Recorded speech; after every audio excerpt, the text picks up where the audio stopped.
Halo pemirsa, selamat malam. Apa kabar Anda? Kembali saya Doni The Kaiser menyapa Anda dalam program Special Dialog. Dan tema kita kali ini adalah revitalisasi nilai-nilai kebangsaan. Selama 30 menit ke depan, kami akan mengajak Anda untuk mendiskusikan terkait mengenai bidang intelijen dan juga nilai-nilai kebangsaan. Dan pemirsa, langsung saja kita mulai Special Dialog.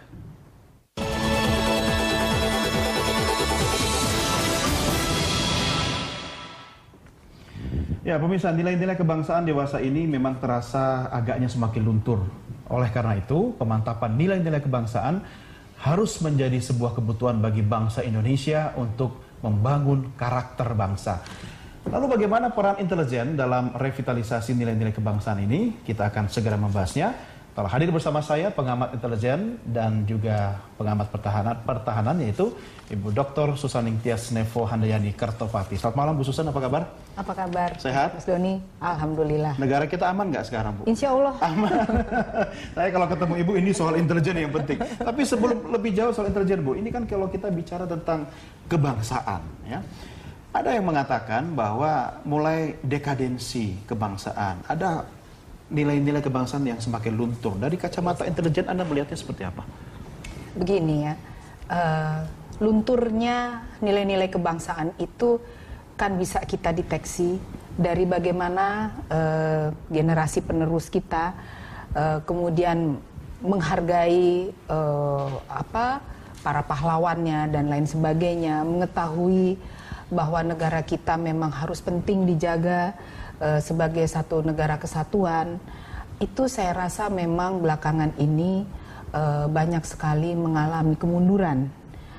Saya rasa mengenai bagaimana nilai-nilai kebangsaan itu dapat dipertahankan agar berangkat dari kaum mudanya dan seluruh anggota masyarakat dari segala macam sektor itu berangkat dari keluarga, karena memang pendidikan awal adalah dari keluarga. Pilar utama ya? Pilar utama. Jadi lalu kemudian di sekolah, ya meskipun sekarang ini kan banyak sekali orang yang merasa bergengsi masukkan anak putra-putrinya di sekolah yang berbahasa standar internasional asing, ya, standar internasional, cacisius berbahasa Inggris, tetapi ada yang sedikit dilupakan bahwa nilai-nilai kebangsaan itu justru sebagai pilar bangsa ini begitu sangat penting dan agak sedikit terlupakan, dan itu saya rasa memang mungkin harus terus menjadi suatu hal yang digali dan merupakan hal yang diutamakan di dalam setiap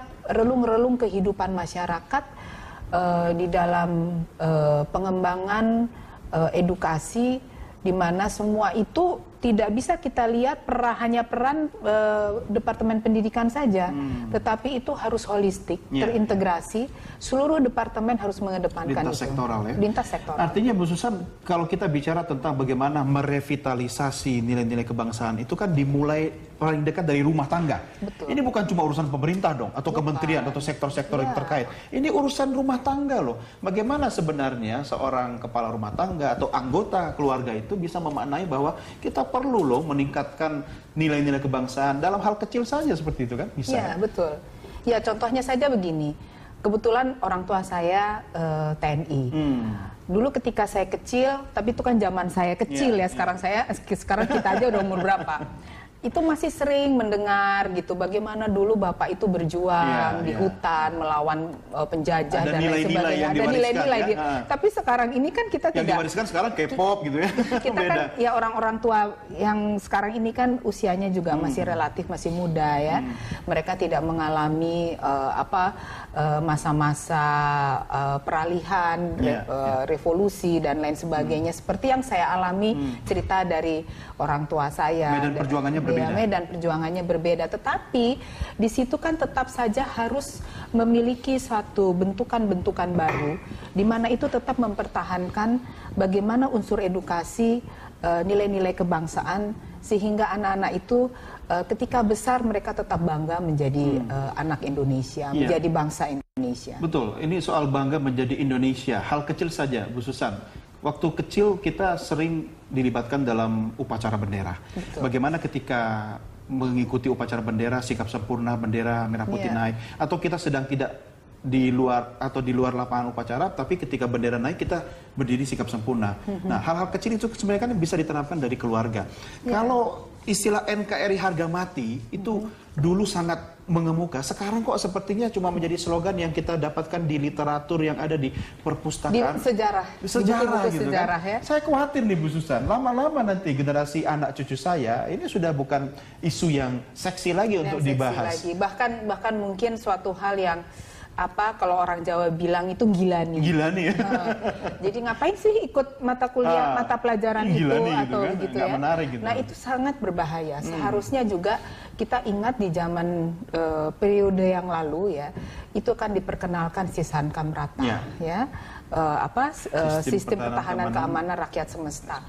Itu kita rasa tuh dulu jika mendengar hal itu aduh jadul. Tapi sebenarnya kalau kita kembalikan sekarang ini itu penting karena dengan masih relevan nggak? Relevan sekali kalau untuk menjaga keutuhan bangsa sangat relevan. Mungkin kemasannya saja yang lebih kekinian, dan dapat diterima acceptable bagi apalagi bagi kaum mudanya ya.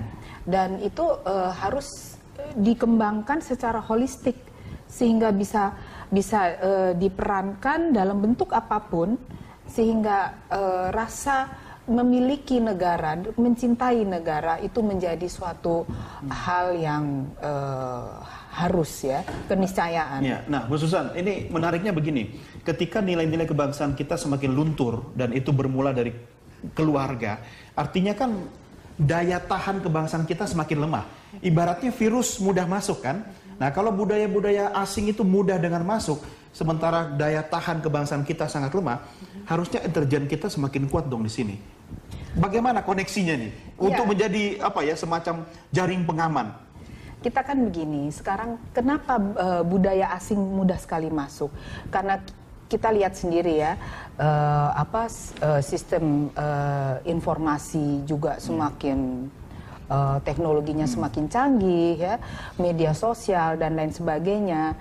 Itulah makanya penting sekali cyber war yang seperti ini harus ditanggapi secara serius dan ditangani secara serius dan integrated, utamanya oleh lembaga intelijen kita.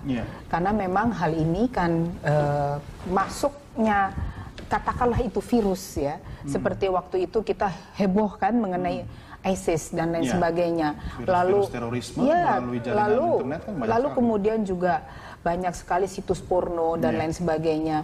Di mana pada akhirnya itu mengurangi kepekaan putra-putri kita untuk lebih mengutamakan hal-hal yang sebenarnya itu penting untuk menjadikan mereka anak Indonesia yang selain cerdas tapi juga bangga bahwa mereka itu adalah anak Indonesia. Mereka akan melihat kesehariannya itu, ya kita bisa lihat di warnet-warnet dan lain sebagainya ya. Dan kita kalau kemana-mana mereka udah menjadi autis ya, sudah menjadi di dalam satu keluarga saja, ayahnya megang gadget sendiri, ibunya dan anak-anak juga putra-putrinya juga itu di rumah tuh Bu. Itu di rumah. Nanti gitu. Giliran makan malam tiba di BBM, ping makan sudah siap gitu, ngumpul sambil bawa gadget juga. Iya. Itu kenyataan yang terjadi sekarang yang begitu kan. Jadi memang di sini memang peranan lembaga intelijen itu harus mumpuni di dalam bagaimana memfilter itu semua sehingga jangan sampai itu menjadi suatu hal yang masif dan membahayakan ketahanan serta pertahanan negara. Artinya Bu Susan, perang gaya baru sekarang ini bukan perang konvensional lagi yang mengirimkan pasukan bersenjata. Betul. Ini pasukan sudah bisa masuk lewat akses internet sampai ke ruang keluarga kita. Betul.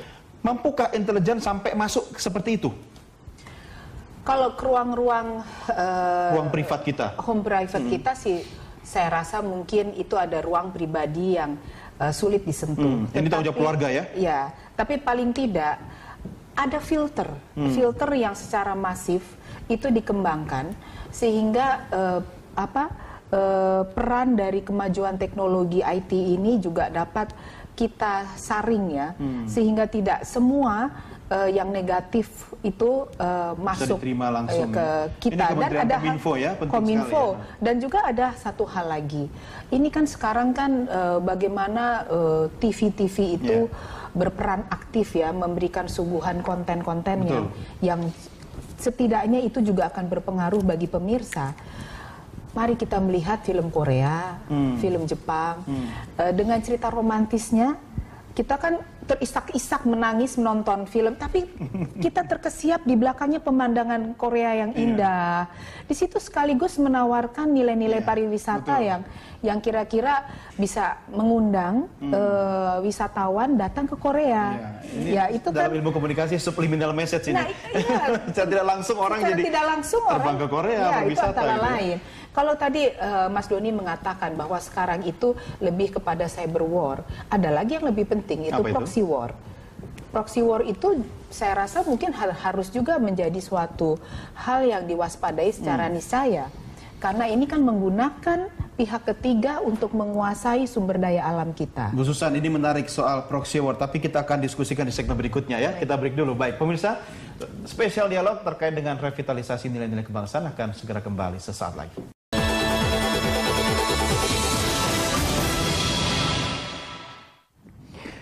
Pemirsa, terima kasih Anda masih bergabung bersama kami dalam Spesial Dialog. Kita mendiskusikan terkait revitalisasi nilai-nilai kebangsaan. Kalau bicara tentang kebangsaan, mungkin bagi sebagian pemirsa dianggap sesuatu yang usang, tidak seksi, nggak menarik lagi dibandingkan dengan K-pop gitu kan, atau film-film drama Korea seperti yang Bu Susan tadi katakan. Ini menarik sekali soal proxy war ini, Bu Susan. Bagaimana kita mewaspadai sebagai sosok pribadi manusia yang kadang kan kita dengan keluguannya diterpa dengan berbagai informasi tanpa batas dan menjadi bagian dari yang katanya arus globalisasi, kita harus ada di dalamnya, tapi ada ancaman di depan mata kita. Ya. Justru itu harus banyak edukasi dilakukan. Proxy war ini banyak sekali satu kegiatan edukasi dilakukan. Contoh baik ya, itu oleh Kasat, yaitu Jenderal Gatot Nurmantio, calon Panglima TNI kita. Beliau melakukannya hampir di semua universitas negeri ya. Bentuknya apa itu? Langsung masuk ke kalangan generasi muda, kuliah umum dan kami sendiri sebagai pengamat juga berupaya untuk memberikan satu masukan-masukan ke publik. Apa itu sebenarnya proxy war? Karena memang kan kita sadari bahwa di negara kita ini begitu kaya akan sumber daya alam, manusia. Ya, itu semua kan dilirik oleh negara asing. Jangan sampai yang di depan mata kita itu adalah proksinya negara asing tersebut. Kita tidak sadari. Berkedok sebagai kawan kita atau birokrat, bisa saja. Itu lebih bahaya, Bu. Bisa saja itu terjadi gitu. Bagaimana kita mengantisipasi agar tidak terjadi hal seperti itu? Tentunya itu ya kepiawaian mereka sehingga kepentingan-kepentingan yang bersifat proksi itu tidak terasa masuk ke dalam kehidupan masyarakat.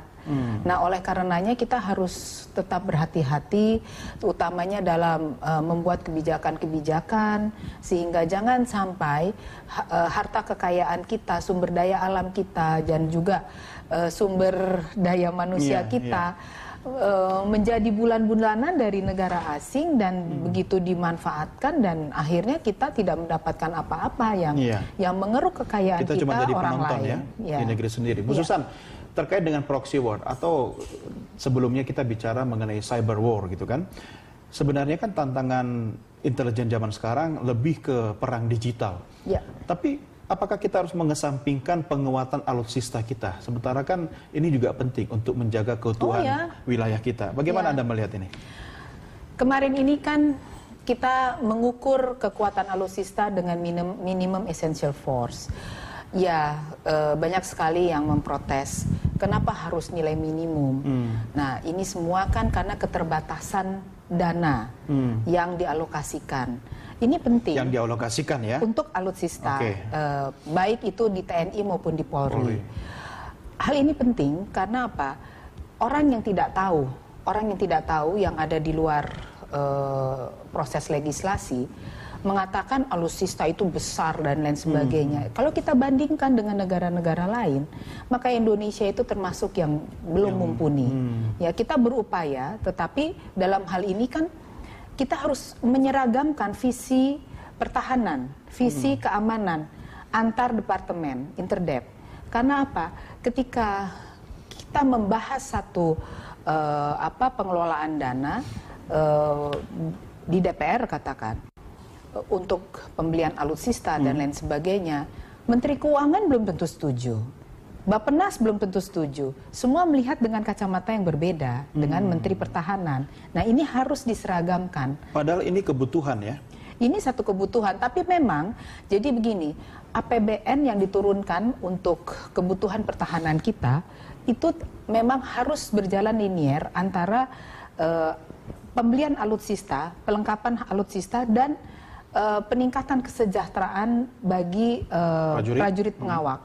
Sekarang begini Mas Doni, bila prajurit pengawak dalam situasi di mana dirinya, putra-putrinya mau masuk sekolah tidak punya uang untuk menyekolahkan anaknya. Sementara hari itu harus menerbangkan pesawat.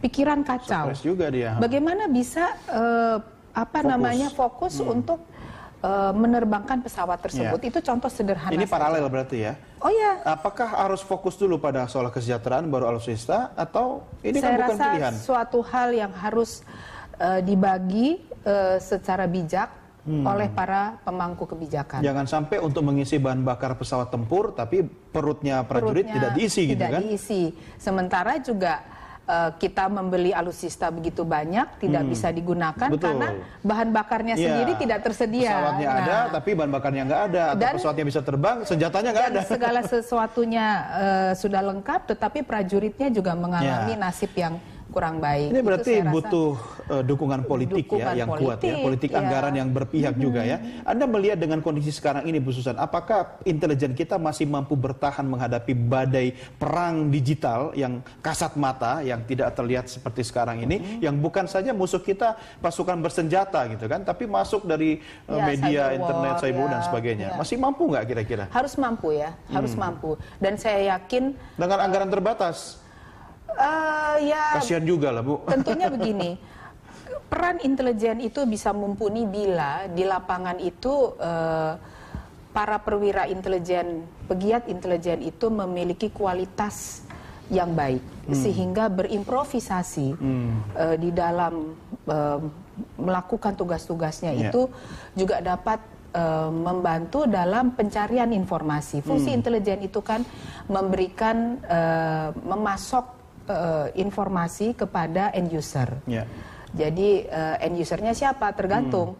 Kalau kayak kepala BIN, end usernya ya presiden. Betul. Ya kalau misalnya Kaba Intelkam, end usernya ya Kapolri. Begitu juga BAIS, end usernya kan Panglima. Artinya kalau sampai ke presiden, jangan sampai presiden mendapatkan data yang keliru yang salah gitu kan. Hanya gara-gara peralatan kita tidak menunjang untuk pengumpulan data gitu. Itu sebenarnya mengenai peralatan alutsista di dalam dunia intelijen bukan suatu hal yang penting, tetapi bukan juga yang utama.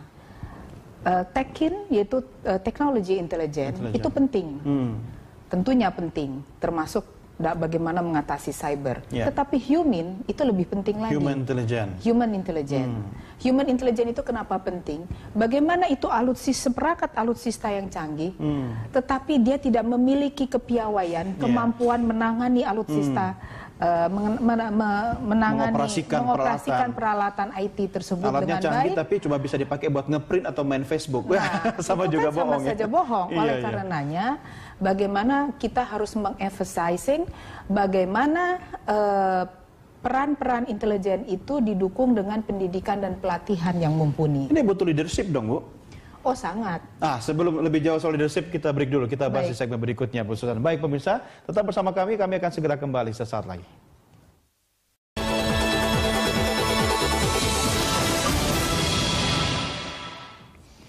Terima kasih Anda masih bergabung bersama kami dalam Special Dialog pemirsa, dan masih bersama saya Ibu Susan Ikhtias yang akan mendiskusikan tentang revitalisasi nilai-nilai kebangsaan. Kita sudah jauh masuk terkait kebangsaan dan juga peranan intelijen. Saya sangat concern Bu Susan kalau bicara soal intelijen, kita punya Badan Intelijen Negara ya.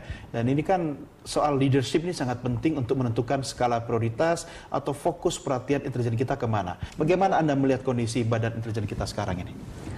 Iya, Badan Intelijen Negara kita ini kan memang sangat penting ya.